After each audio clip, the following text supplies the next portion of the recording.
A Republican Alabama lawmaker is working to make patriotism great again by pushing a bill that requires school kids to start their day with the Pledge of Allegiance.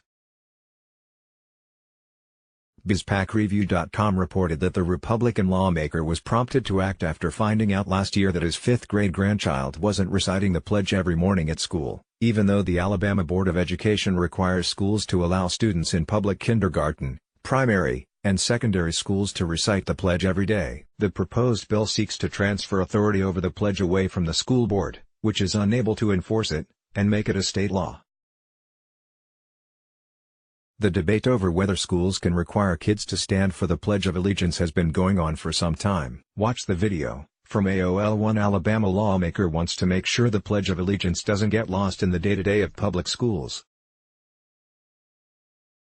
House Majority Leader Nathaniel Ledbetter, R. Rainsville, said he was surprised last year to find that one of his grandchildren, a fifth grader at the time, didn't know the Pledge of Allegiance. Ledbetter said he found out that his grandchild's school wasn't reciting the pledge every morning in spite of an Alabama Board of Education requirement to do so. So Ledbetter filed House Bill 339, which would shift the authority over the pledge away from the state school board, which, Ledbetter said, is not able to enforce it. Instead, state law would require every school start the day with the pledge. "I guess this gives it some teeth," he said. "It gives leaders of the schools and principals a law in place where they won't be afraid for their students to say it."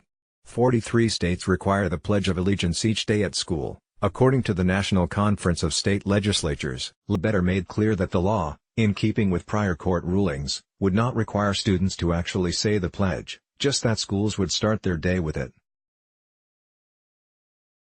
"There may be some religious objections," he said. "We certainly don't want anybody made to do it.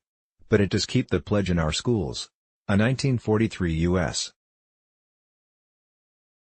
Supreme Court decision, West Virginia State Board of Education v. Barnett, prohibits schools from requiring students to stand for or recite the pledge. "My hope is this doesn't create a discipline problem," Ledbetter said. "If students just sit down, that shouldn't be a problem." The state of Texas is currently embroiled in a lawsuit filed after a student who did not participate in reciting or standing for the pledge were disciplined for doing so. In Texas, an African-American high school student was expelled in 2017 after the principal witnessed her refusal to stand for the pledge, according to news reports. She was reinstated a few days later but filed a lawsuit alleging constitutional violations. The student, India Landry, settled the suit against the principal, but the state law, which requires parental permission for a student to opt out of participating, is still being questioned. In August, a Colorado teacher pleaded guilty to child abuse charges after grabbing a middle school student and forcing him to his feet after he refused to stand for the pledge. The teacher, a 20-year veteran, received an 18-month deferred sentence and could have the guilty plea withdrawn if terms of the sentence are fulfilled.